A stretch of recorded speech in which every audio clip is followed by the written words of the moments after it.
ونستغفره ونستهديه ونتوب إليه ونعوذ بالله من شرور أنفسنا ومن سيئات أعمالنا من يهده الله فلا مضل له ومن يضلل فلا هادي له والصلاة والسلام على نبينا ومولانا محمد صلى الله عليه وسلم وعلى آله وأصحابه ومن تبع هداه إلى يوم القيامة أما بعد. Bapak Ibu sekalian jemaah Mansa Ahmad yang dimuliakan oleh Allah Ta'ala, dan kita sama-sama menjadikan puja syukur kita kepada Allah Ta'ala yang telah berikan pada kita nikmatnya pada kesempatan pagi ini, sehingga kita masih diberikan kemudahan oleh Allah Ta'ala untuk kita bertaubat ini. Yang mudah-mudahan dengan kita menempuh jalan menuju ilmu ini adalah Allah akan mudahkan bagi kita menuju surga Allah Ta'ala, sebagaimana sabda beliau, man salaka tariqan yaltamisu fihi ilman sahalallahu lahu tariqan ilal jannah, bahwa dan siapa yang menempuh jalan menuntut ilmu maka Allah akan memudahkan baginya jalan menuju surga. Maka mudah-mudahan kita semua termasuk orang-orang yang dimudahkan jalan kita oleh Allah Ta'ala menuju surganya Allah Ta'ala. Ya. Selalu dasar kata dari kita Nabi Muhammad SAW sebagai usaha kita, sebagai suri dalam harapan kita semua termasuk di atas sekian dari umat yang mendapatkan syafaat yang besok dan hari kiamat. Allahumma amin. Baik, ibu sekalian dimuliakan Allah Ta'ala, tema kita adalah surat Al-Baqarah ayat 138. Okay. Apa bunyinya? Okay. Bunyi ayatnya, Allah berfirman, Sibghatallah wa man ahsanu minallahi sibghah wa nahnu lahu abidun. Sibghah Allah Ta'ala, siapa yang lebih baik daripada Allah sibghahnya, dan kepadanya lah kami menyembah. Jadi di sini Allah menyatakan kepada kita sebagai hamba-hambanya bahwa Allah punya sibghah, ya. Dan hanya sibghah dari Allah sajalah yang kemudian lebih baik daripada sibghah yang lainnya. Apa itu sibghah? Sibghah itu apa? Jadi sibghah itu adalah, ini pengertiannya. Sibghah artinya adalah cerupan atau warna secara bahasa. Kalau secara istilah adalah warna Islam dalam kehidupan sehari-hari seorang muslim ketika ia beriman kepada Allah dan Rasulnya. Ya, jadi memang ketika seorang mengaku dirinya beragama Islam, mengucapkan kalimat asyhadu an la ilaha illallah wa asyhadu anna Muhammadar Rasulullah, maka harus siap untuk berubah menjadi warna sesuai dengan warna yang Allah tentukan. Ya. Jadi maksudnya warna itu adalah apa namanya? Bagaimana Islam itu ditampilkan dalam kehidupan hari kita. Karena apa? Jadi karena Islam itu tidak hanya di dalam hati kita, tapi juga ada pada penampilan kita dalam kehidupan harian kita. Makanya memang dikatakan sibghah dari Allah itu adalah warna Islam dari lahir maupun batin kita. Maksudnya bagaimana gitu ya? Jadi kalau sebagian kaum muslimin yang kemudian dulunya tidak Islam, mualaf gitu ya, kemudian jadi masuk Islam, pasti ada perbedaannya. Sebelum Islam kayak apa, jadi Islam seperti apa. Perbedaannya sangat jelas. Ya. Hanya saja kita dikampungkan sekali gitu ya.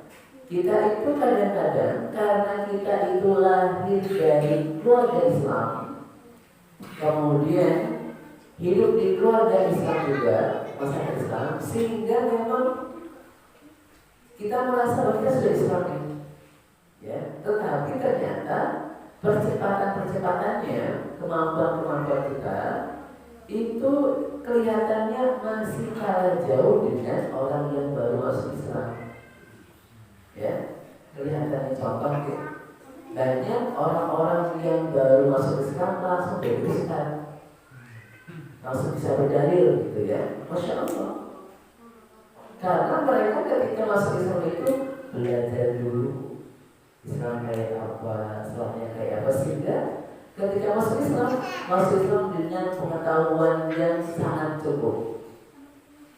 Berbeda dengan kita kadang-kadang Islam kayak gitu ya, tidak mengerti kemudian gimana Islam sebenarnya. Karena kita tinggal di negara warga yang muslimnya banyak, gitu ya. Kita merasa bahwa itulah Islam. Contohnya saja. Orang yang masuk Islam, langsung pakai orang yang hijrah gitu ya. Kan masuk kerudungnya lebar ya, Masya Allah. Tapi kenapa orang Islam kita yang di perkampungan pakai kerudung? Karena dia merasa dulu saya Islamnya begitu.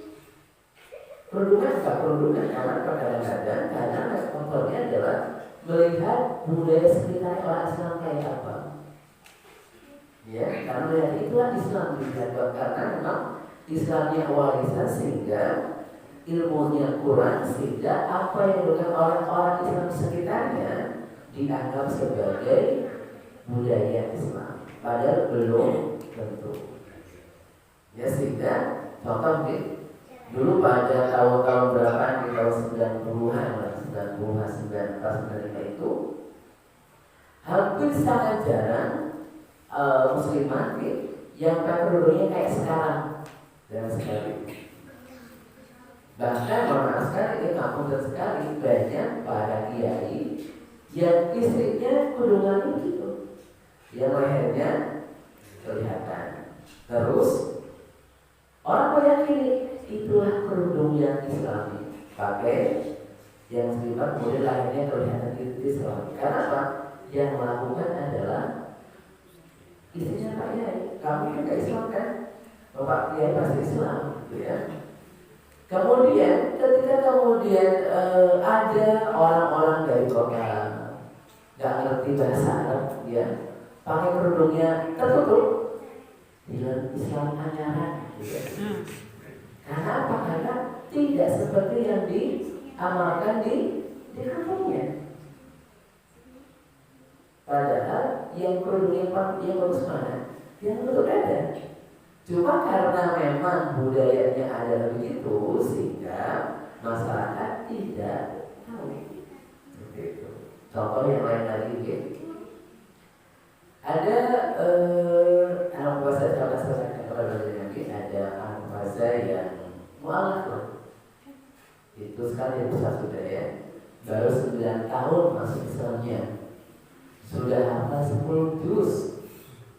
Masuk 10 tahun Kita berapa tahun Islamnya? 40. Bertahun-tahun ternyata ya. Tapi ternyata kemampuan menghafal Qurannya kalah jauh dengan dia. Kira-kira apa karena memalas sekali ya? Apa karena kita kemudian malas? Atau karena kita sudah tua? Atau karena memang segitu aja? Karena begitu. Nah segitu aja cukuplah, orang Islam kan begini aja. Padahal kan tidak bisa begitu. Jadi kita itu banyak yang kemudian berislam karena budaya sekitar. Dulu ya, zaman-zaman dulu itu jarang sekali ada orang yang ngaji pribadi sampai satu hari jarang sekali. Sekarang alhamdulillah sejak ada namanya wali-wali ya, program Mansur itu jadi orang biasa. Tadarus satu hari biasa. Dulu paling satu halaman, paling banter ya baca Yasin gitu ya. Paling banter itu. Karena apa? Itu budayanya. Bukan salah, tidak salah, tetapi artinya ketika melihat Islam adalah seperti itu sehingga misalnya Islam itu adalah apa yang kemudian dilihat di dalam kehidupan harian di kampungnya atau di desanya, di wilayahnya. Padahal Islam itu sangat luas, kemudian Masya Allah, kadang-kadang kita itu masih belum berganti warna dari Islam kepada Islam. Makanya di sini Allah mengatakan sibghatullah, warna dari Allah Ta'ala. Makanya memang kalau kita masuk Islam mengucapkan kalimat asyhadu an la ilaha illallah, maka harus siap untuk berubah, ya. Nah, harus begitu. Kalau before-nya adalah jahiliyah, after-nya adalah Islam. Jadi karena kita sudah Islam, sehingga tidak tahu yang bukan Islam kayak apa ajarannya. Padahal ini ada satu kalimat dari dari Nabi Muhammad SAW kepada Abu Dzar Al-Ghifari. Abu Dzar Al-Ghifari itu mengatakan bahwa ketika itu Abu Dzar Al-Ghifari murid yang luar biasa Nabi Muhammad SAW, gitu ya, yang Islamnya lebih dulu, yang sudah sahabat Nabi, yang sudah dibina mungkin puluhan tahun dengan Nabi Muhammad SAW. Ketika itu Abu Dzar Al-Ghifari sedang ada masalah dengan Bilal bin Rabah, masalah manusia hubungan sosial kemasyarakatan. Kemudian Abu Dzar Al-Ghifari ini mencela Bilal bin Rabah karena faktor rasnya. Kamu tuh budak, dulu makan budak, gak usah menduga saya yang memang bukan dari kalangan budak. Nabi mendengarnya, kemudian mengatakan, wahai Abu Dzar, di dalam dirimu masih ada unsur-unsur jahiliyahnya. Sudah Islam, tetapi ternyata beberapa perilakunya masih bukan perilaku yang Islam. Ya, artinya ada Islam. Kenapa? Islam itu dulu datang adalah untuk menyatakan bahwa inna akramakum indallahi atqakum, bahwa orang yang paling mulia di antara kalian adalah orang yang bertakwa. Tapi masalah keturunan siapa itu karunia dari Allah Ta'ala. Kan kita gak bisa milih ya. Bapak kita siapa gak bisa milih. Gak bisa milih kita sahabatnya dia keturunan Nabi, tapi bukan gitu ya. Ya sudah, memang bukan keturunan Nabi, gimana lagi sudah. Tapi kalau Allah bilang itu Nabi, alhamdulillah gitu seperti itu. Sehingga memang tetapi ini gak jadi mulia kalau hanya berdasarkan keturunan. Tapi mulia itu kalau kemudian menjadi orang Islam yang sempurna, menjadi bertakwa, itu yang mulia. Dari manapun keturunannya, warna kulitnya, apapun warnanya, itu menjadi mulia. Nah itu dulu ketika Nabi sudah dididik Abu Dzar Al-Ghifari, ternyata masih ada aroma-aroma itu, masih ada warna-warna jahiliyah. Nah, apa itu jahiliyah? Okay. Karena memang kita harus tahu jahiliyah apa, nanti Islamnya kayak apa, gitu ya. Ini jahiliyah artinya ada secara bahasa, artinya kebodohan, ya. Secara istilah, jahiliyah itu adalah orang yang tidak mau mengikuti ilmu. Jadi kalau sudah ngaji, kemudian tidak mau berubah, berarti masih jahiliyah. Mau apa ngaji sesuai tapi tidak ada perubahannya. Hanya masuk telinga kiri, keluar telinga kanan. Jadi hanya terus saja. Kalau apa namanya, ya kalau mungkin ada sisanya, alhamdulillah ya. Jadi tidak ada sisanya. Sehingga memang ini orang yang jahiliyah. Kalau masalah bodoh secara baca tulis, dulu para sahabat itu tidak bodoh sama sekali. Mereka banyak pintar, tetapi mereka tidak mau menerima kebenaran dari Nabi kita dari Muhammad SAW. Padahal sebelum menjadi Nabi, ya, para orang Quraisy sangat percaya kepada Nabi kita dari Muhammad SAW. Ya karena ini mumpung ini kan bulan-bulan awal ya sudah mulai ya. Ini sekaligus sejarah Nabi gitu ya. Jadi Nabi Muhammad SAW itu pada usia 35 beliau mendapatkan gelar Al-Amin, orang yang paling terpercaya. Karena apa? Karena waktu itu kisahnya adalah mau memindahkan Hajar Aswad yang kemudian terkena banjir, kemudian terjatuh di mana gitu ya. Mau memindahkan. Nabi Muhammad Allah Ta'ala tidak memindahkan sendiri, tetapi menggelar sorbannya, kemudian disuruh masing-masing suku atau kabilah itu memegang sorban tersebut. Kemudian Nabi mengambil Hajar Aswad, kemudian Nabi perintahkan kepada seluruh kepala suku untuk membawa sampai ke dekat Ka'bah. Baru yang berkata bahwa sampai berarti memang semua berasa membawa Hajar Aswad. Dengan begini, maka orang-orang mengatakan bahwa Nabi orang yang sangat amanah, sangat dipercaya.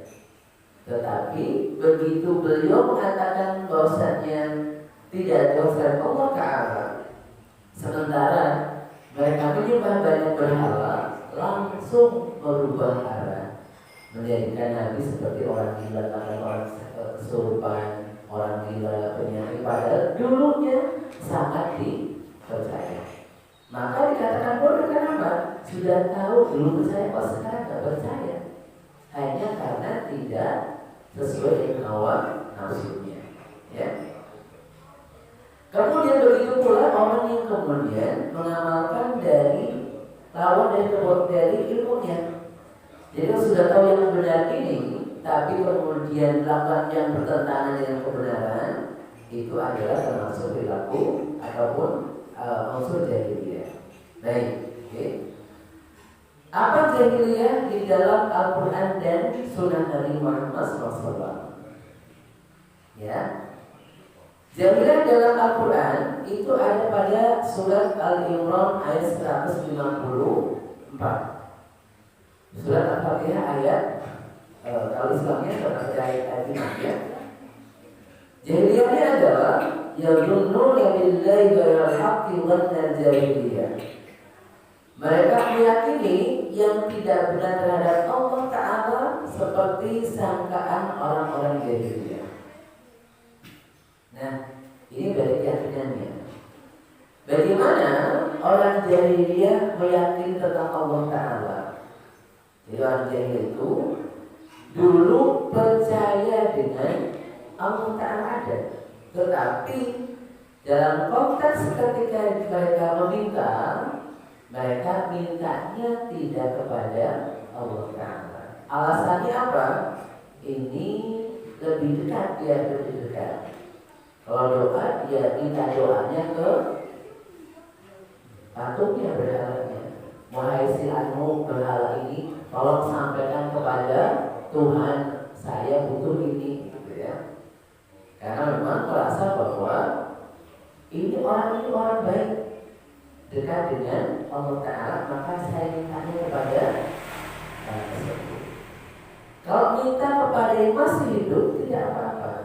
Misalkan dia dengan misalkan mau berdoa nih, cuma kayaknya dosanya banyak, kayaknya doakan oleh ustadznya, gitu ya. Gak apa-apa, silakan aja. Tapi masalahnya adalah ketika orang ini sudah meninggal dunia, itu masalah besar. Karena Allah mengatakan, innaka la tusmi'ul mauta. Kamu tidak mungkin bisa menjadikan orang yang meninggal dunia bisa mendengar. Yang bisa menjadikan mendengar adalah Allah Ta'ala. Contoh saja. Kalaupun kemudian lausariu mastajabulakum, kalau mereka bisa mendengar sekalipun, tidak bisa menjawab permintaan kalian. Contoh di budaya kita, kalau mau menikah, izin dulu ke mbahnya yang sudah meninggal. Ya kalau diizinkan kali apa enggak? Ya, mbak niki putune ajeng mau menikah besok. Tiba-tiba yang mana? Kalau begitu lagi ya semua ya. Yang mana gitu? Tapi kan tidak bisa menjawab. Hanya sekedar ngomong aja sebenarnya, tidak ingin dijawab. Ya kalau hanya itu sih mau aja ya. Cuma yang masalahnya adalah kalau minta, Mbak tolong restui gitu ya, tolong biar segala macam itu berarti itu kan mereka tidak bisa menjawab kita gitu ya, gitu. Karena memang ini kadang-kadang budaya kita begitu, budaya kita. Jadi meyakini bahwa orang soleh itu bisa mengabulkan doa kita, itu yang keliru. Keyakinan orang biasa dulu itu orang soleh bisa mengabulkan doa kita meskipun dia sudah meninggal dunia. Padahal orang soleh sekalipun betul bisa minta sholat kita, tapi kalau kita minta kepada Allah Taala, bukan kepada orang tersebut, gitu ya. Contoh misalkan nih, kita apakah tidak termasuk misalkan ini, ya? Kenapa kadang-kadang kita itu tergoda ya untuk kemudian minta kepada orang soleh? Karena apa? Kita merasa orang soleh itu baik dan pasti dekat dengan Allah Taala, gitu ya. Betul. Kalau kalimat itu tidak salah. Karena orang soleh pasti dekat dengan Allah Taala, ya pasti. Tetapi apakah orang soleh tersebut bisa menjadikan kita dekat kepada Allah Taala? Tidak. Nabi saja, ya, Nabi pernah mengatakan bahwa ketika itu ada seorang yang seorang yang membantu Nabi Muhammad SAW. Orang itu kemudian kita ketika membantu mengambilkan air wudhu, Nabi mengatakan, wahai fulan, apa yang kamu butuhkan? Kemudian orang ini mengatakan, ya Allah, aku tidak butuh apa-apa, aku hanya ingin menjadi temanmu di surga. Masya Allah, ya. Dunia tak penting bagi dia. Kenapa? Karena inginnya besok di surga bersama dengan Nabi Muhammad SAW. Apa kata Nabi? A'inni ala nafsika bikasrati sujud. Bantulah aku untuk mewujudkan keinginanmu dengan memperbanyak sholatmu. Jadi dengan amal soleh, bukan dengan meminta. Sudah dari itu, tapi kemudian dengan amal soleh. Kenapa? Karena dengan amal soleh itu insya Allah kita akan dekat dengan Nabi kita dari Muhammad SAW. Nabi juga akan minta kepada Allah Ta'ala agar kita didekatkan, tapi dengan amal soleh kita. Terus kalau orang soleh yang lain, bagaimana? Orang soleh yang lain kalau kita kemudian mengucapkan salam kepada mereka, tidak apa-apa. Boleh saja kita salam kepada mereka. Sebenarnya kita sudah tiap hari mengucapkan salam kepada orang soleh sehari 9 kali dalam tahiyat. At-tahiyatul mubarakatus salawatut thayyibatulillah. Assalamu alayka ayyuhan nabiyyu wa rahmatullahi wa barakatuh. Assalamu alayna wa ala ibadillah. Sudah salam kepada orang soleh itu, sudah menyambungkan hati kita dengan orang-orang soleh. Tiap sholat sudah ada. Berarti bukan berarti kita nggak pernah nyambung orang soleh. Sudah salam sebanyak 9 kali 1 kali. Sudah. Orang soleh dimanapun, namanya siapapun, namanya orang soleh, kalau soleh beneran, insya Allah kita sudah mengaitkan hati kita dengan mereka. Jangan mengakukan karena kita nggak ngerti apa yang kita baca ya, kadang-kadang. Oh, ini ternyata kita sama orang soleh ternyata ya. Begitu. Yang diajarkan adalah mengucapkan salam kepada mereka, mendoakan mereka, bukan kita doa kepada mereka. Mendoakan mereka mendapatkan keselamatan dari Allah Ta'ala, bukan kita. Kalau kita tidak, mereka dari sumber kepada kita, gitu ya. Jadi memang ini keyakinannya ya. Contoh yang lain ya, Allah membutuhkan sesuatu dan perantara dalam melaksanakan sifat rububiyah dan uluhiyahnya. Bagaimana maksudnya? Jadi kalau Allah ingin menyembuhkan kita, ini butuh perantara yang lain, harus dengan perantara yang lain. Ya, kalau perantaranya adalah doa kita kepada Allah Ta'ala, masalah. Contoh ya, contoh misalkan kalau kita pengen sembuh dari sakit, berobat tidak apa-apa, tapi kan obat itu hanya sebagai sarana, ya. Tapi yang menyembuhkan adalah Allah Ta'ala pastinya. Nah, kenapa kita kemudian kadang-kadang berobatnya kepada orang pintar yang kalau bisa dibuktikan secara ilmiah mungkin tidak masalah. Sekarang itu orang pintar tidak hanya dukun yang begitu, tidak. Sekarang itu ada semacam jimat, tapi jimat modern tuh.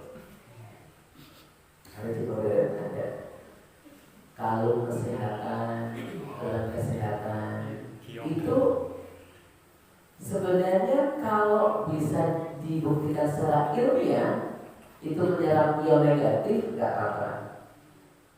Cuma kalau sugesti sama seperti jimat berarti. Kalau sugesti sama seperti jimat. Ini contoh ya, jimat kita begitu ya. Sebenarnya ada apa, cuma kayaknya jadi kita berdiri saja. Padahal ada apa sebenarnya, cuma jadi kita percaya diri. Kalau kemudian itu tidak bisa dibuktikan secara ilmiah, tidak bisa menyembuhkan, tetapi dianggap menyembuhkan, berarti ini jimat. Tapi kalau bisa secara ilmiah menyembuhkan, berarti tidak apa-apa, tidak masalah.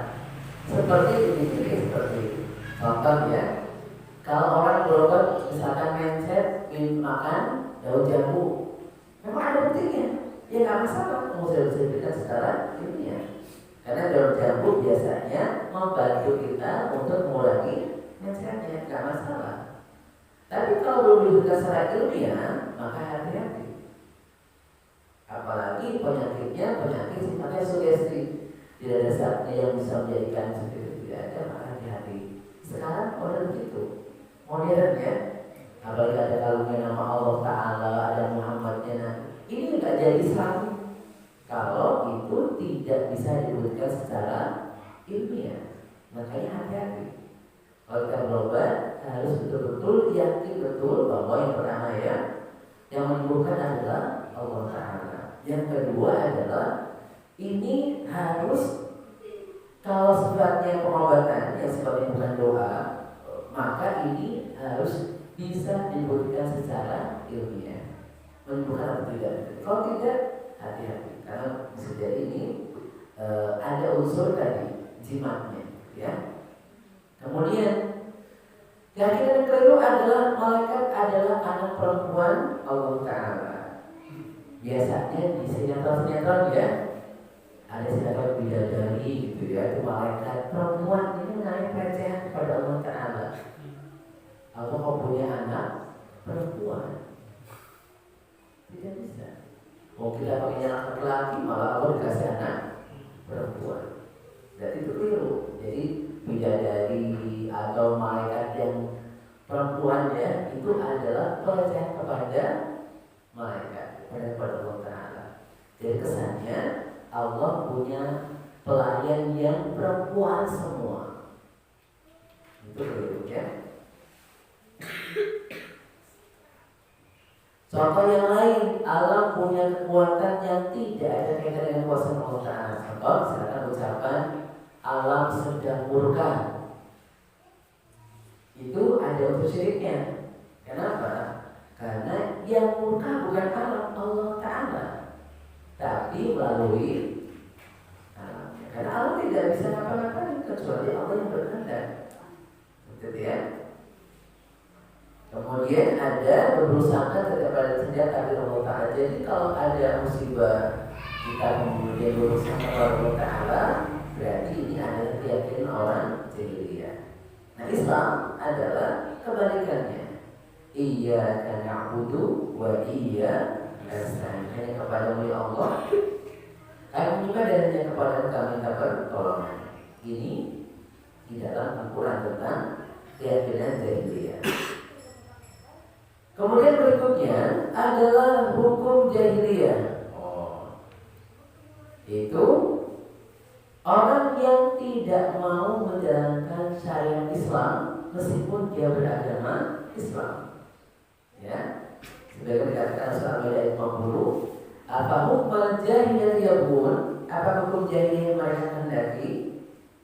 Kemudian Islam adalah hukum itu hanyalah milik Allah Ta'ala. Jadi ketika ada orang Islam nih sudah tahu dalam Islam hukumnya A, B, dan C, tapi tidak mau menjalankan, lebih menjalankan hukum adat saja.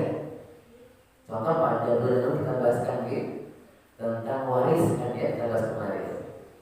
Sebagian kita gak usah pakai waris kan ya, dibagi rata saja. Berarti ini jahiliyah. Orang Islam kok kemudian pengennya hukum biasa, tidak boleh. Kita sudah mengatakan asyhadu an la ilaha illallah wa asyhadu anna Muhammadar Rasulullah, berarti harus ikut ajaran Islam yang bisa kita lakukan.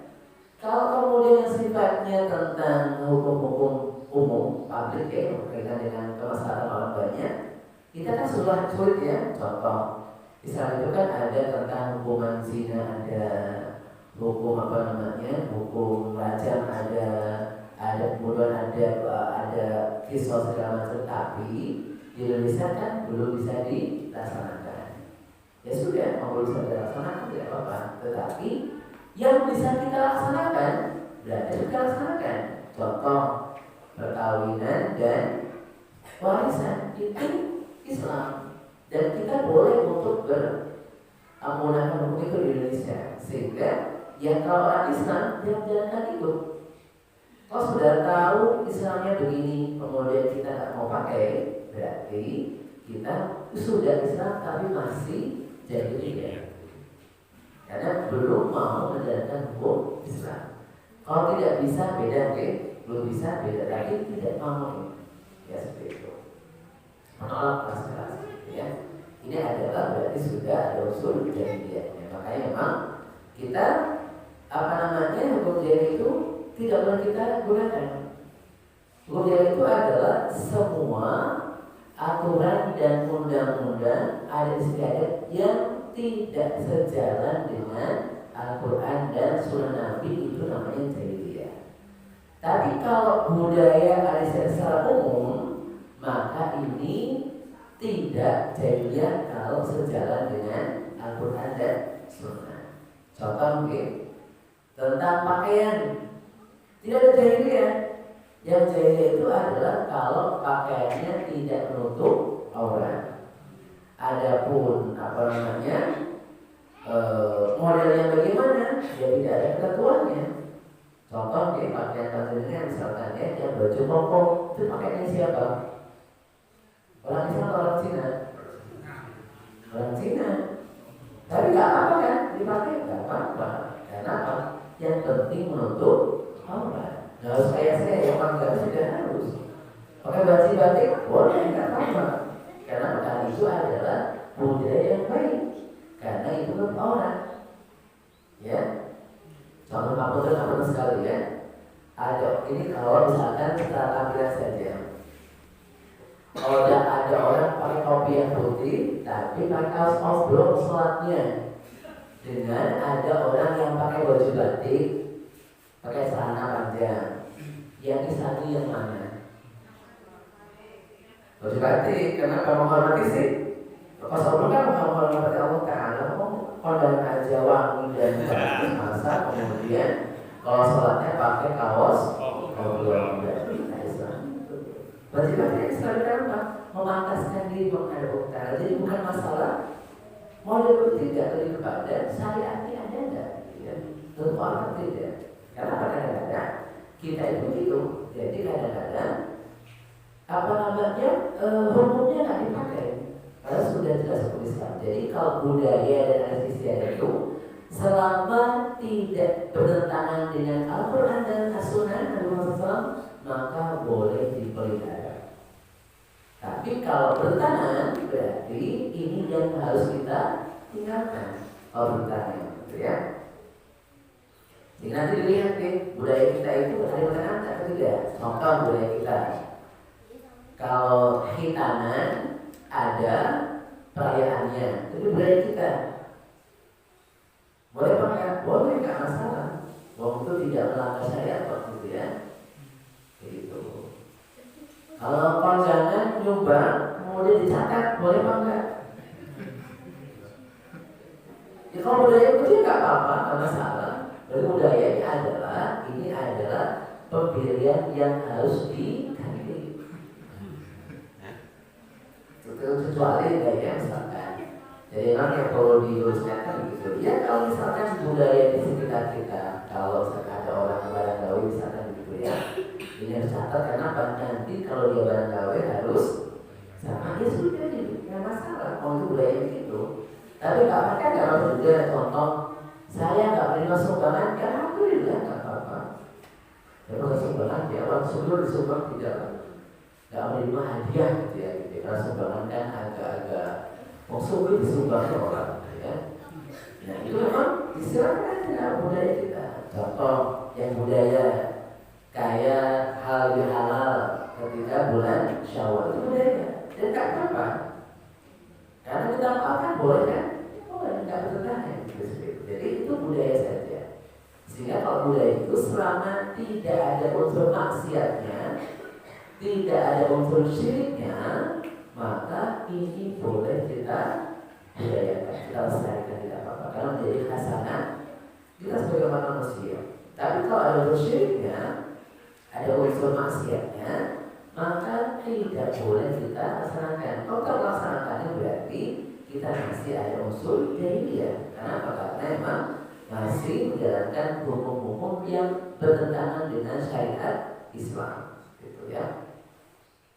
Kita banyak, ya sudah tahu Islamnya kayak apa, tapi kita menjalankannya berbeda dan berbeda. Kita gitu.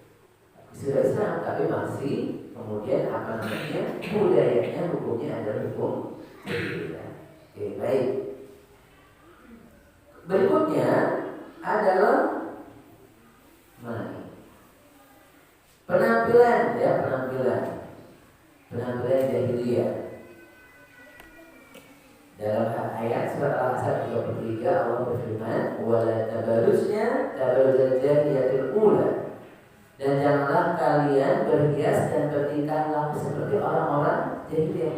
Jadi kita dalam penampilan kita dan budaya kita tidak boleh seperti orang jahiliyah.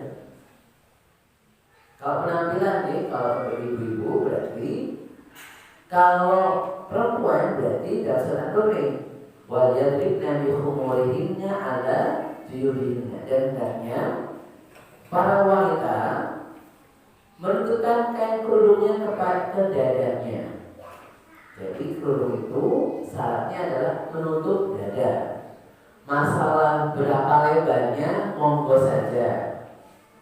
Kalau dulu zaman saya kuliah itu dulu ada namanya akhwat, ada ifrit ya. Kalau akhwat itu kerudung lebar, kalau ifrit kerudungnya kecil. Jadi kerudung aja, ya. Tapi ya tidak. Yang penting dari tutup gitu ya. Masalah mau segini boleh, tapi yang penting bagian dadanya tertutup, silakan aja. Ya seperti itu. Cuma hati-hati. Karena memang kalau para ibu kadang-kadang suka zaman sekarang begitu, kerudungnya pakai model-model ya, yang banyak politiknya, betulnya senang kemari gitu ya, itu ya berlebihan gitu ya. Dan ini kalau untuk yang perempuan ya, mana ini ya, nah ini, oke. Nah, semakin ke selatan semakin jahiliyah, semakin ke utara semakin Islami, ya. Ada banyak orang Islam kan gitu. Jangan pakai cara pendek, orang Islam kan tetap banyak. Kenapa banyak? Karena Islam tetapi masih ada unsur jahiliyahnya. Bedanya apa orang dengan Islam? Kalau tampilan begitu, ya, kan masih nggak beda berarti kan ya. Gitu. Nah, alhamdulillah sekarang ya. Sekarang kerudung sudah menjadi budaya kita, sehingga hampir orang itu pakai kerudung semua perempuan. Dulu kan nggak begitu nih. Dulu kebanyakan kalau mau ke masjid dasaran kerudung apa mau kenanya dilipat, sampai ke masjid dipakai mukenanya. Kemudian saat sholat mukenanya dilipat lagi, pakai dasar lagi ke rumah. Berarti menutup auratnya hanya ketika saja. Sekarang ini alhamdulillah sekarang ya, kalau masih sudah pakai mukena atasnya gitu ya. Ya kalau bawahnya kan mungkin pokok berdorongan ya, minimal atasnya lah gitu ya. Sudah menikah sudah bagus gitu ya, karena apa sudah aurat. Dulu nggak begitu. Dulu ya kalau mau ke masjid buka kerudung, keluar dari masjid buka lagi. Ya makanya ini yang begini ini dilihatnya ya orang Islam. Kira-kira bedanya apa nih? Yang ini nih, yang tiga bagian selatan 1, 2, 3 itu kayak orang kafir. Bedanya apa dengan gak Islam? Gak ada bedanya. Ya, gitu. Makanya ini dikatakan berpakaian tapi ya tidak bentuk orang dengan baik. Gitu ya, sehingga ini ada ya. Gitu. Jadi seperti itu ya. Kemudian berikutnya adalah ini ya.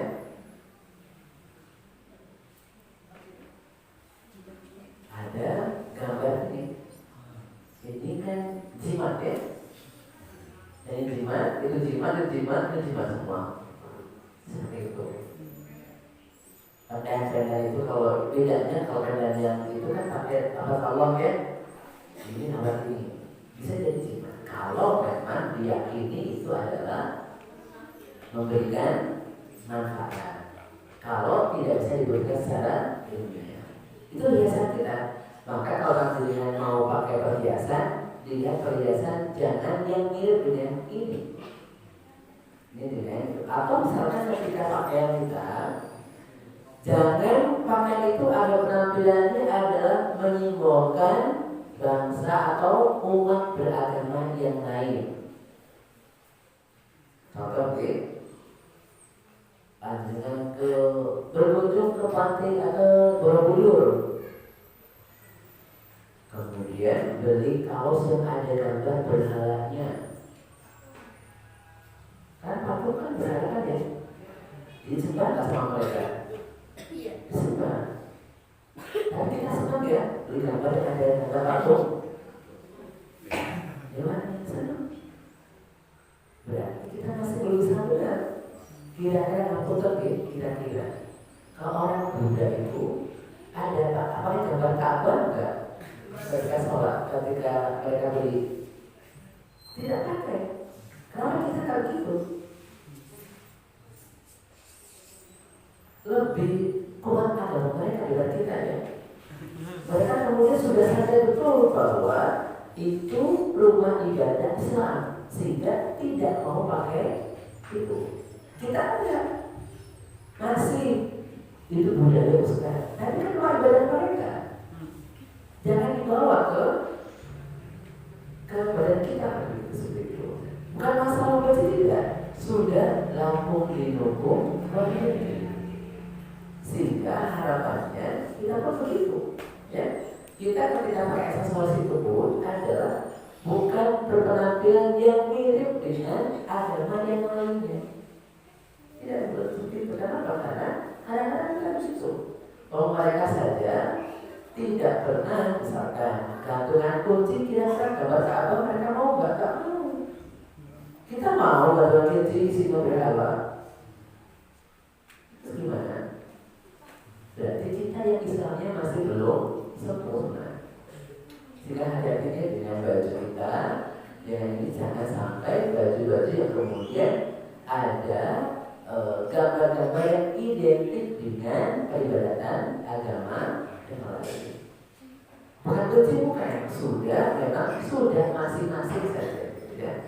Kita boleh kecil karena mereka adalah manusia, yaitu apa namanya tidak ada paksaan untuk mereka ikut, tapi kita pun tidak boleh ikut-ikutan mereka, tidak boleh. Jika hati-hati, contoh pakai baju gambar salib misalkan, itu hati-hati. Kenapa? Karena bukan itu hal yang kemudian kita lakukan, tidak, nggak usah dibeli saja. Karena itu adalah syiar dari agama selain Islam. Mau mereka aja nggak pakai gambar hitam kok, nggak pakai gambar masjid, masa kita pakai gambar salib tidak. Jadi lebih kepada itu penampilan dan menjadi kajian kita sebagai Islam itu penampilannya tolong dilihat. Adakah yang identik dengan agama yang lainnya tidak? Kalau tidak ada nggak apa, ya. Karena pada mengatakan dan tasyabbaha biqaumin fahuwa minhum. Barang siapa yang serupa dengan sebuah kaum maka bagian dari mereka. Serupa itu adalah kalau yang dilarang yang serupa dengan orang kafir itu adalah ketika kita kemudian serupa dengan yang sesuatu yang menjadi identik dengan orang-orang non-muslim itu tidak boleh. Tapi kalau yang umum saja tidak apa-apa. Contoh pakai hem kan identik ya, nggak masalah pakai hem itu. Cuma kalau pakai peci pendeta ya nggak boleh identik dengan mereka. Tapi kalau pakai hem nggak masalah. Kenapa? Mereka ibadah ya pakai baju itu nggak masalah. Contoh monafik, celana jeans kalau mau ada celana jeans ya. Apakah dengan tidak benar? Kenapa? Tidak identik dengan ibadah apa tidak ada. Seperti itu. Sehingga boleh pakai celana jeans boleh, pakai jaket jeans juga boleh. Cuma kasihan jeansnya ya. Orang kapal kan dari dipakai gitu ya. Mohon maaf ya, pakai jaket gitu ya. Boleh, kan boleh, tidak boleh. Boleh, kan boleh, kalau boleh. Tidak identik dengan peribadatan non-muslim. Kalau identik, maka tidak boleh. Ya seperti itu. Karena kadang-kadang kayak gitu. Kita kadang-kadang kemudian tidak tahu ini pakaiannya punya siapa di agama mana. Maka seperti itu tadi minimal simbol-simbol yang tidak ada pada pakaian kita. Ya, kenapa kadang-kadang seperti itu. Ya, ada simbol-simbol yang non-Islam masuk ke rumah kita, masuk ke ke baju kita. Kalau simbolnya itu identik sekali ya. Tapi kalau hanya contoh nih, ini kalau jendela kayak salib ya, enggak. Yang berlebihan kalau begitu ya. Kan bukan salib ya, hanya memang sikunya begitu. Model jendela yang memang, mohon maaf ya, jendela yang atas bawah kan ya, atasnya pendek, bawahnya panjang. Dibikin kayak salib ya enggak. Itu namanya berlebihan kalau itu. Yang itu kan bukan salib ya, tapi kalau kemudian berarti kalau pakai pakai jemuran nggak boleh salib, ya nggak begitu juga gitu ya. Jemuran kalau salib itu namanya berlebihan. Jemuran begini anak itu anak, itu namanya berlebihan. Maksud saya itu adalah yang betul-betul seperti gambar salib yang itu yang tidak boleh. Pakai kalung salibnya nggak boleh. Itu kita orang Islam gitu ya. Sehingga melakukan tadi penampilan pun harus yang membedakan antara kita dengan orang yang berbeda.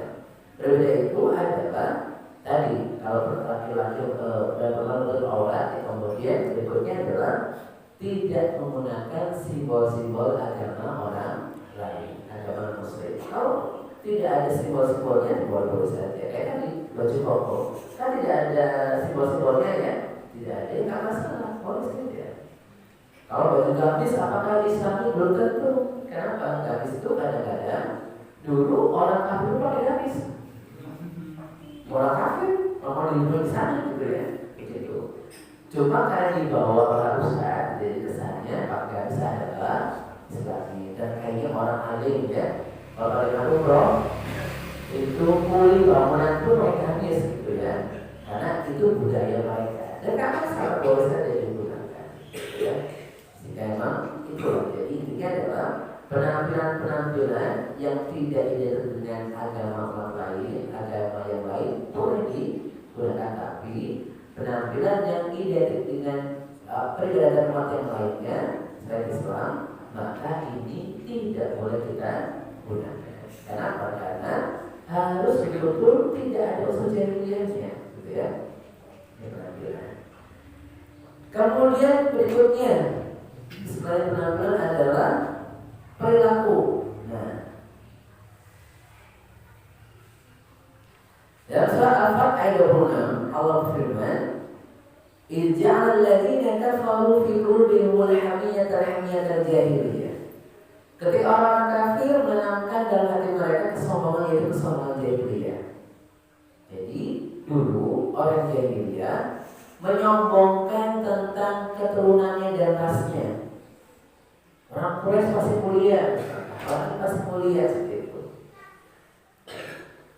Nah, kita berislam itu konsepnya adalah inna akramakum indallahi atqakum. Yang paling mulia di antara kita adalah yang paling bertakwa. Jadi kalau dari suku manapun, dari bangsa manapun, kalau tidak bertakwa tidak mulia. Makanya dalam keluarga ada mengatakan bahwasannya sesungguhnya kalian semua berasal dari nabi yang sama, yaitu Nabi Adam. Dan Nabi Adam berasal dari debu. Kalian semua sama sebenarnya, hanya beda karena warna kulitnya saja. Suku bangsa itu berbeda, tapi aslinya adalah sama dari Nabi Adam. Hanya betul kadang-kadang kalau ada orang yang mengaku keturunan sebagai keturunan Nabi, kita kan memang lebih senang ya pastinya. Normal saja. Jangan pada keturunan Nabi. Contoh misalkan ya, ada keturunan presiden dalam kita, kan kita muliakan kan ya. Waktu presiden kita muliakan apalagi keturunan Nabi, tidak masalah. Tetapi tidak identik bahwa semua keturunan Nabi pasti benar, tidak identik. Ya kalau keturunan Nabi tidak menjalankan Islam, benar tidak. Keturunan Nabi ngaku Nabi dan mampu yang enggak baik, gitu ya. Karena apa? Karena memang artinya yang benar itu bukan masalah keturunan, yang keturunan itu ya nggak apa-apa, boleh saja.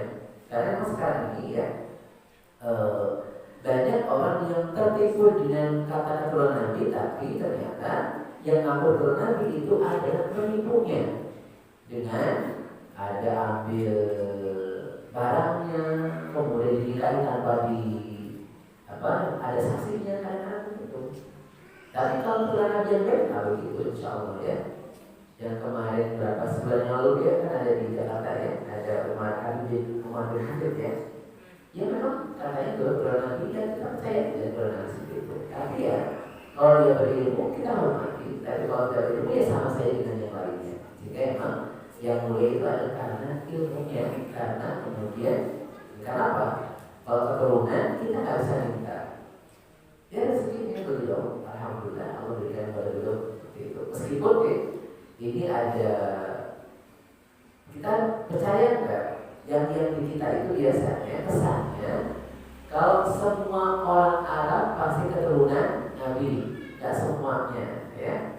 Ada yang keturunan Nabi Muhammad, ada yang keturunan Nabi Jahal, ya. Ada juga, sehingga tidak semuanya. Sehingga tergantung dari ibadahnya, ya atau tidak? Oh tidak ya, tidak. Kalau di Islam baru baik-baik ya, meskipun tidak kenal itu tidak masalah. Karena apa? Karena ternyata memang ulama-ulama kita yang populer Imam Syafi'i, yang dari Nabi hanya Imam Syafi'i saja. Al-Idrisi itu Imam Syafi'i dari Nasir. Ada pun Imam Ahmad bin Hanbal, Imam Abu Hanifah, Imam Malik bukan dari keturunan Nabi. Yang keturunan Nabi hanya Imam Syafi'i saja. Itu dari keluarga Nabi, bukan dari keluarga Nabi yang dari Hashim, bukan dari Alawi tidak seperti itu. Jika memang itu memang ada keluarga Nabi itu Imam Syafi'i. Jika memang kenapa Imam Syafi'i itu mungkin lebih dihormati karena memang tadi ya termasuk bagian dari keluarga dari Muhammad SAW dan paling dekat ya. Dan beliau lahir tahun 1150 Hijriah, kemudian meninggal pada 200 sekian. Sehingga apa namanya masih dekat sekali dan dari Bani Hashim gitu ya. Tapi boleh karena ilmunya luar biasa.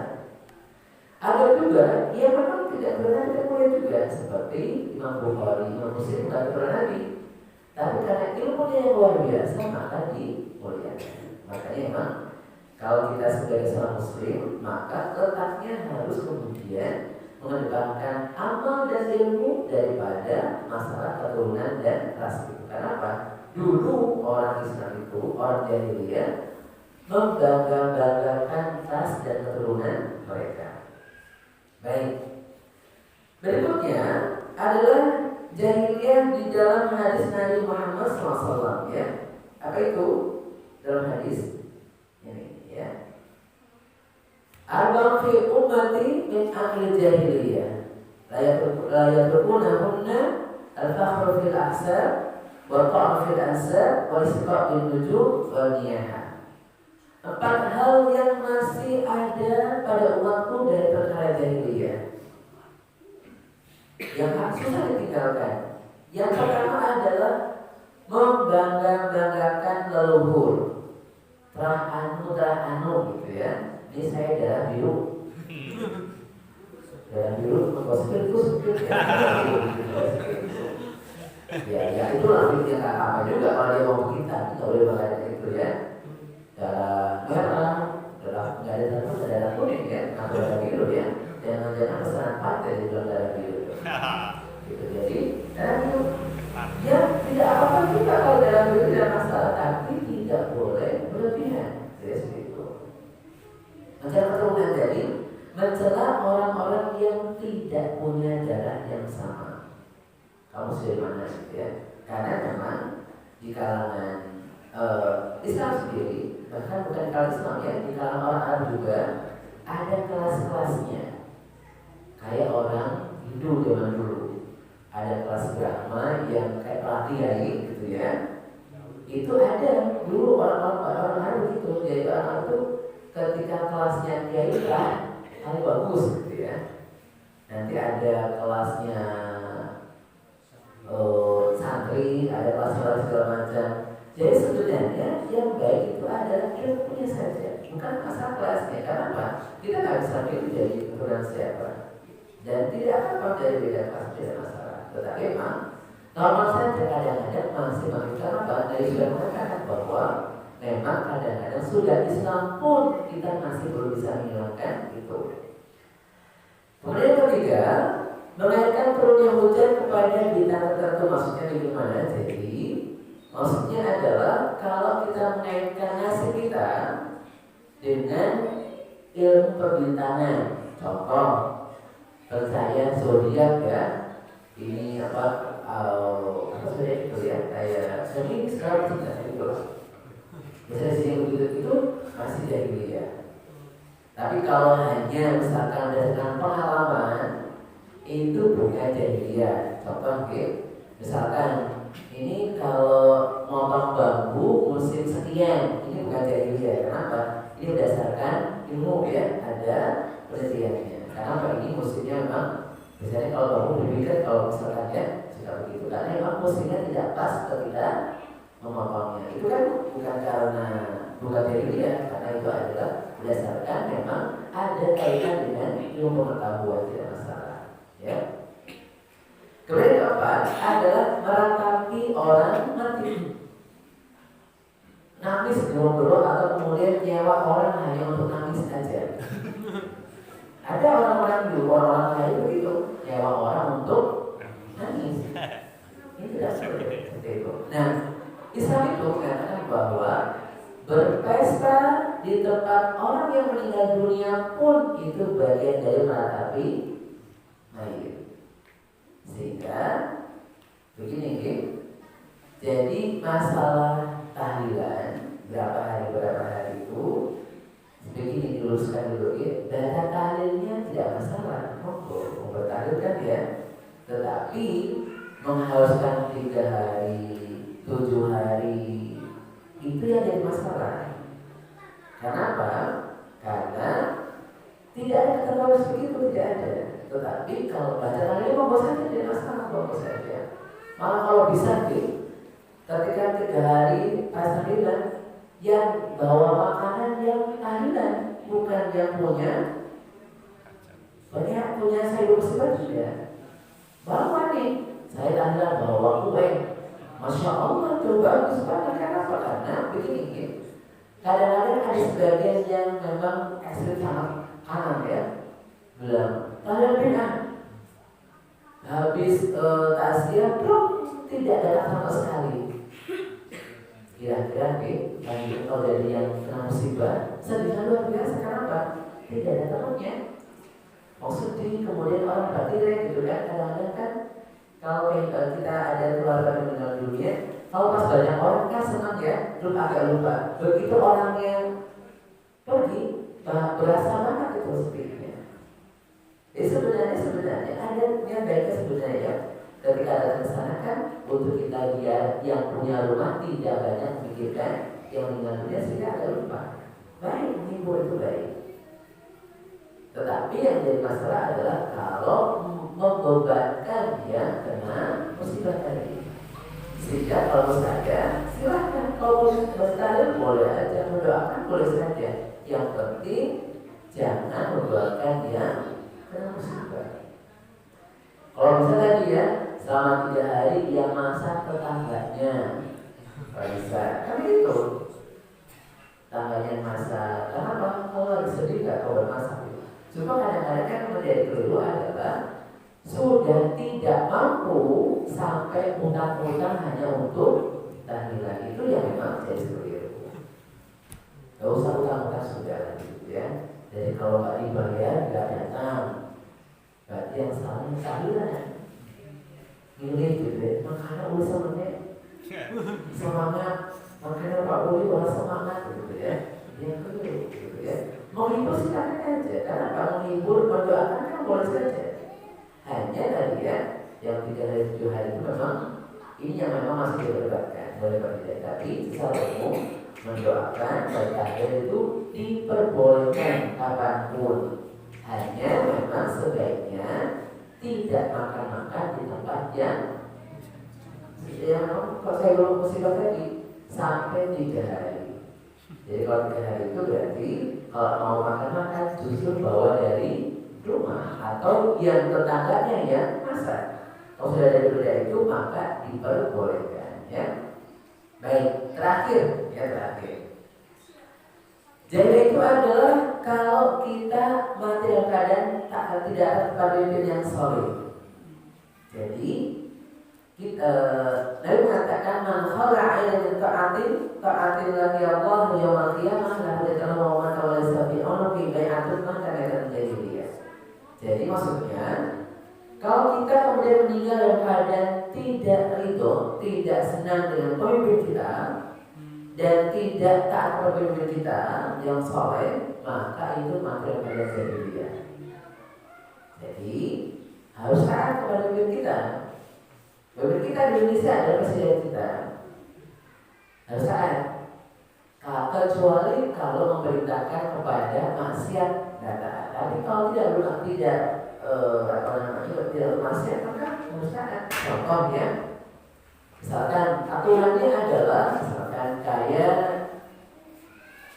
undang-undang kalau misalkan contoh ya masuk kota itu adalah kalau melanggar aturan harus sidang misalkan kan itu aturan, lampu merah misalkan kalau merah berhenti, kalau hijau jalan gitu ya.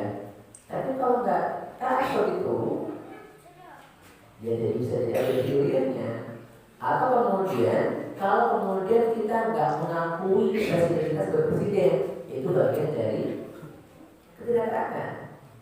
Ya kita akui karena presiden kita di bawah kita dengan segala kekurangannya, ya. Tapi kan tetap di bawah kita, sehingga harus kita akui. Tidak boleh dilecehkan. Sekarang itu banyak media sosial atau misalkan presiden kita boleh bikin yang lucu-lucu begitu ya. Ini kan tidak boleh sebenarnya. Karena itu namanya melecehkan pimpinan kita. Kalau tidak senang tidak apa-apa, tapi tidak boleh menghina, tidak boleh melecehkan, tidak boleh. Oh tidak senang kan jangan presiden, tetangga aja nggak senang kadang-kadang. Dan biasa saja tidak apa-apa. Jadi kalau mengkritik silakan, tapi tidak boleh menghina, tidak boleh. Contoh mohon maaf sekali ya. Kalau yang ikut-ikutan ngomong kayak yang di TV ya. Kan kalau ada acara-acara TV kan kalau tidak salah ya, yang namanya siapa? Rocky Gerung tuh, dia nggak boleh begitu.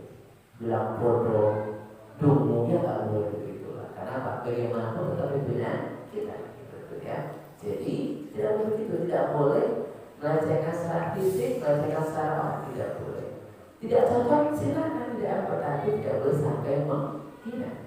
Buat mati dan kayak begini. Jadi tidak senang tidak apa-apa, boleh saja namanya juga manusia pasti ada yang tidak senang, tapi tidak boleh menghina, tidak boleh melecehkan. Kenapa? Bisa mati kepada jahiliyah kalau selama dia Islam, selama dia selalu baik, ya seperti itu ya. Soleh kan beda-beda kriteria, tapi yang penting selama di Islam, selama dia baik dan tidak memerintahkan pada maksiat, maka kita tetap harus menghormatinya. Gitu. Tidak boleh ikut-ikutan bagian, misalkan contoh ya, dulu banyak sekali tuh di Facebook, di Instagram ada presiden kita kemudian dibikin apalah ada gambar tanduk setannya, ini nggak boleh sama sekali. Nah itu namanya melecehkan, ya seperti itu. Baik, itu oke. Ada pertanyaan? Oh 1, 2, oke. Monggo. Rekorin nggih. Nggih.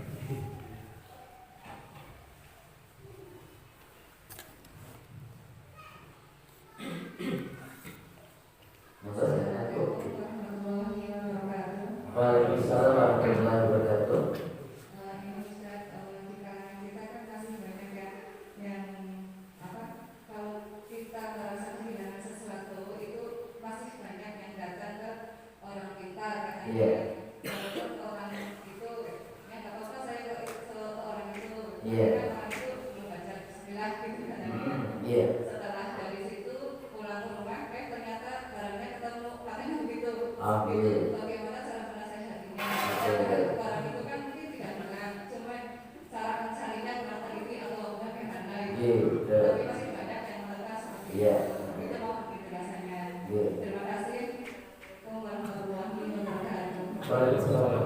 Jadi begini, jadi memang kadang-kadang kalau mencari barang hilang ini memang biasanya pakai bantuan jin.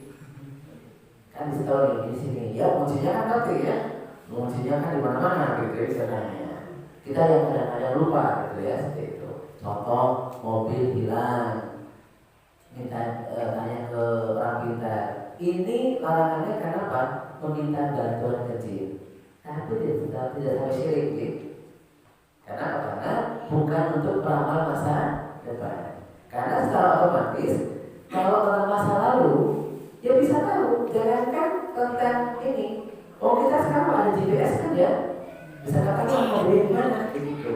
Cuma bedanya kalau pakai GPS adalah pakai alat yang sangat mungkin di secara dunia, nggak pakai bantuan apapun.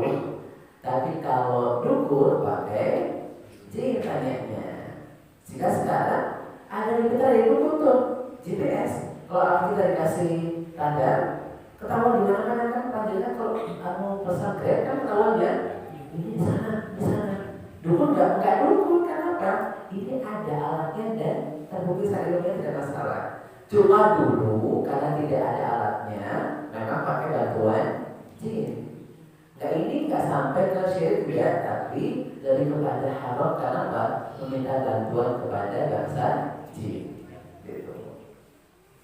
Jadi kalau yang tentang yang hilang, tapi kalau tentang masa depan itu syirik sudah. Kenapa? Masa depan yang tahu hanya Allah Ta'ala. Tidak mungkin orang bisa percaya dengan tidak mungkin tahu di masa depan. Karena dia sendiri tidak tahu masa depan kayak apa seperti itu. Sehingga itu yang tidak boleh itu. Jadi kalau yang kalau yang tadi kita berkata macam, ya sebenarnya nggak usah percaya amat gitu ya. Kenapa? Kalau kemudian kita harus pakai ritual, itu memang jadinya syirik. Bahasa ini. Kalau dari itu syiriknya karena apa? Kita beribadah bukan karena mengharap pahala orang, tapi karena yang lainnya. Sehingga memang ini diteruskan ya, kalau yang sifatnya masa lalu itu sebenarnya ya kita yang bodoh aja, dibodohi sama jinnya gitu ya. Tapi kalau kemudian masa lalu itu adalah bisa diulang ya, kita sekarang bisa menceritakan. Zaman dulu kan bisa dengan internet ya, tahun berapa kejadiannya nanti kalah jinnya kalah dengan kita. Karena sekarang teknologinya canggih gitu ya seperti itu. Jadi bukan syirik kalau itu ya.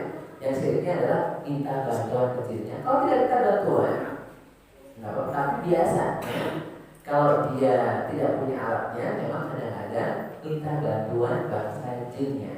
Di mana barangnya minta bantuan. Dan tidak sampai syirik. Kenapa? Tidak melamar, tidak meramal yang masa depan. Tetapi tetap berdosa. Kenapa?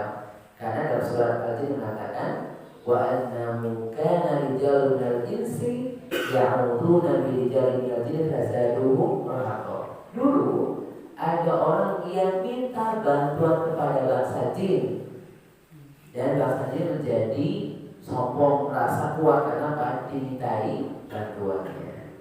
Karena tidak mungkin minta bantuan kecuali ada sasarannya. Jadi menasihati bagaimana nasihatinya ya sudah, kalau hilang rezekinya kan kembali, gitu. Ketemu juga. Usaha yang sifatnya adalah memang masuk akal saja. Ke polisi misalkan ya, tidak minta diinikan segala macam seperti itu. Tapi kalau sifatnya memang itu tidak sensitif gitu. Karena tidak. Kecuali kalau ada contoh, kalau mau tahu nanti nyembelih ayam cemani itu baru itu ada. Kalau nggak ada begitu nggak masalah gitu. Sebenarnya hanya memang yang masalah yang tadi yang minta bantuan tadi gitu. Gitu. Oke. Bapak, Assalamualaikum warahmatullahi wabarakatuh. Waalaikumsalam warahmatullahi wabarakatuh. Terima kasih atas tema yang menarik sekali. Yang pertama tadi tentang kematian. Masalah kematian saya sering menjumpai dengan saudara kita meninggal itu. Yang pertama adalah ditakdirkan apa ya? Divaksin apa ya? Kalau sudah mati kubur setelah itu selesai ada kayu atau apa itu. Nanti apabila simulan didatangi di cabang ini, yang pertama itu, ini nanti seperti apa hukumnya? Yang kedua, tadi masalah tahlil. Ya, kebetulan keluarga kami, karena keluarga kami jauh ya, semua jauh semua. Yang dari lokasi cuma beberapa adik saya. Kebetulan keluarga saya keluarga besar, jadi begitu ayah saya meninggal karena cuma yang menempati rumah yang sebesar itu ayah dan ibu. Dan ayah meninggal. Dan setelah itu adik saya ini berdiri terus ini mas ini bapak ini. Dan biasanya ya tidak terhitung lah masalah ahli dan batinnya gitu. Ya saya memutuskan ini aja. Ya udah mau berapa silakan. Yang penting adik saya bilang mas tapi orang di Lampung dan sebagainya. Bukan hitungan karena ada yang di Jakarta, ada yang di mana dan sebagainya. Nah, ini untuk makanan, menjauh makanan ini karena adik-adik saya jauh semua, ya. Itu adik saya yang dekat itu bikin makanan dan sebagainya, dan keluarga saya juga ada yang pulang dan sebagainya. Keluarga kemarin itu kan membawa keluarga untuk kajian. Nah itu untuk menjamu seperti itu karena ini adik saya yang masak itu sudah tahu. Kemudian yang ketiga ini, kalau di daerah sini saya itu sering, ya bukan sering, kalau keluarga saya yang meninggal saya ikut.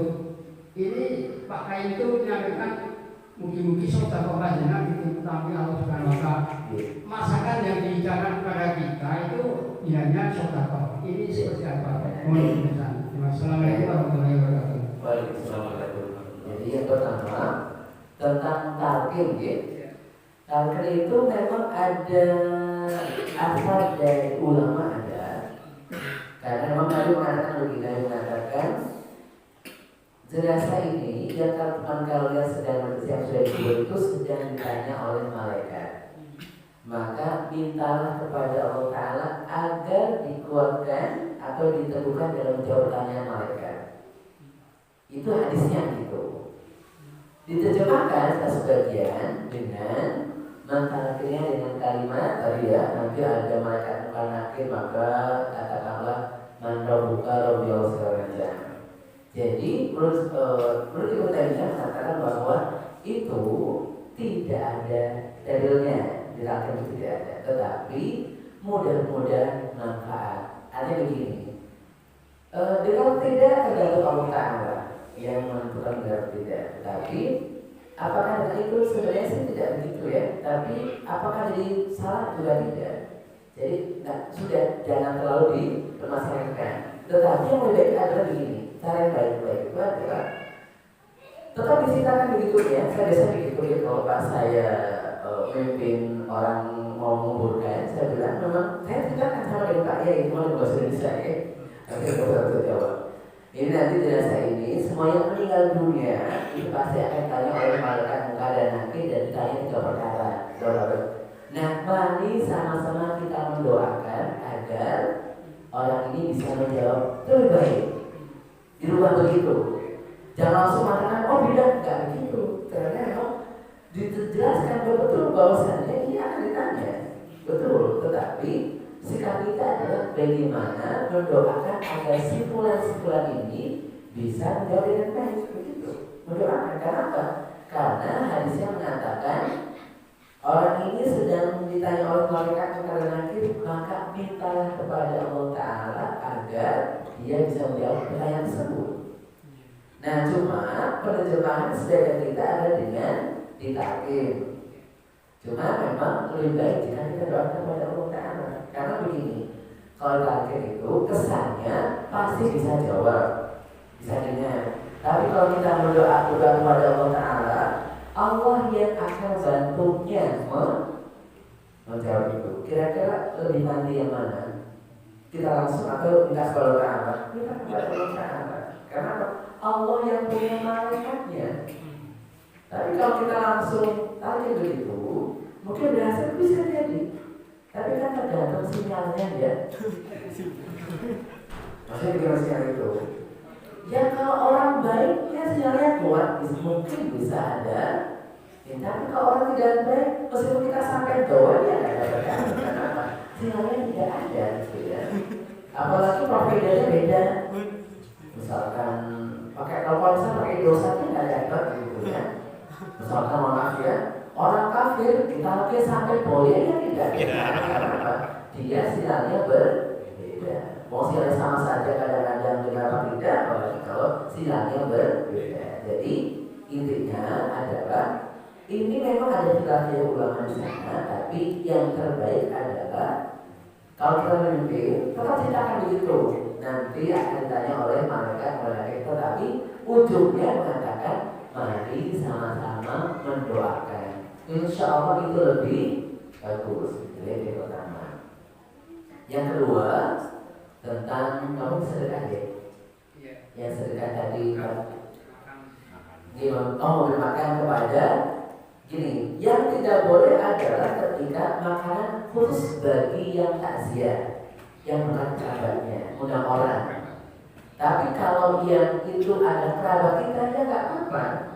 Contoh bahkan kalau kita pun takziah tapi karena pas jam makan siang, ya nggak apa-apa. Contoh misalkan ya, ini kan sekarang sudah tidak ada, sudah.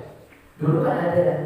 Dulu kalau ada orang kematian, kita bawanya mentahan, ada beras, ada tempe, nanti pulangnya sudah matang. Dulu tapi ya dulu. Sekarang enggak, sekarang harus tidak ada kan ya. Sekarang paling hanya paman aja ya sudah kan asal kalau minum aja dimakan aja. Cuma emang jadi masalah ketika tadi ya, ketika tahlilan begitu, sebenarnya jalan pulang yang paling bagus adalah yang tahlilan yang bawa atau tangganya yang masak itu lebih baik. Nah, bagaimana kalau kemudian kita sedekah? Ya sedekah berarti kalau mampu sedekah, dan kalau nggak mampu nggak sedekah.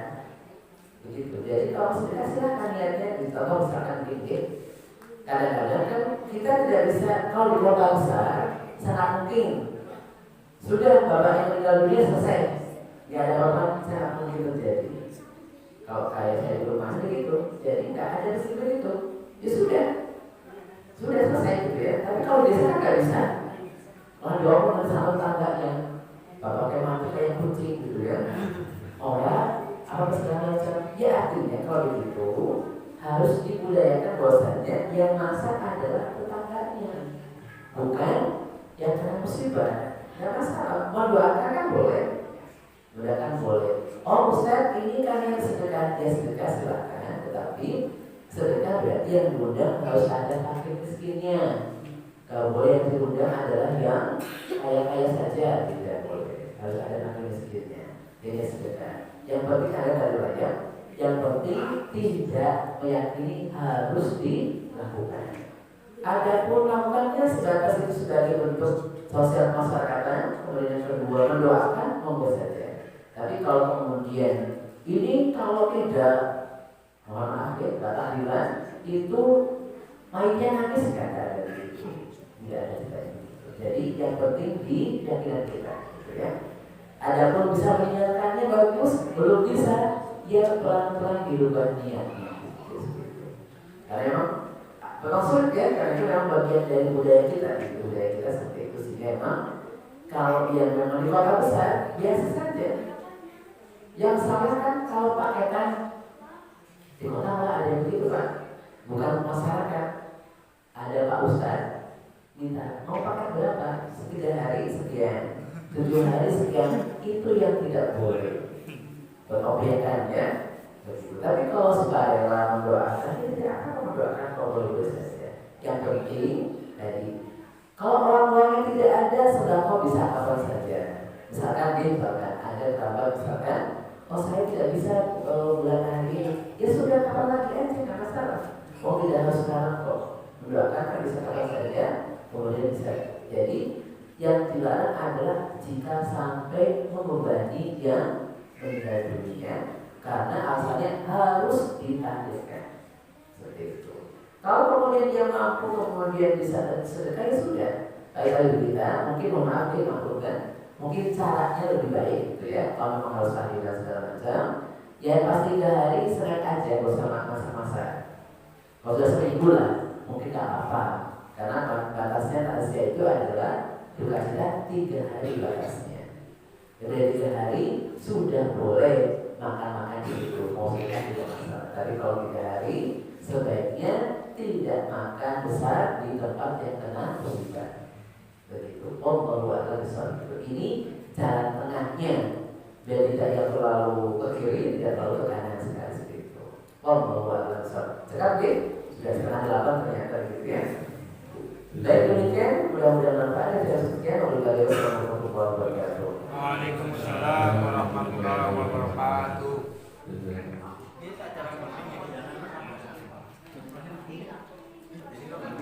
Sebenarnya bukan masalah orang.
Udah double ini ya. Bungkus.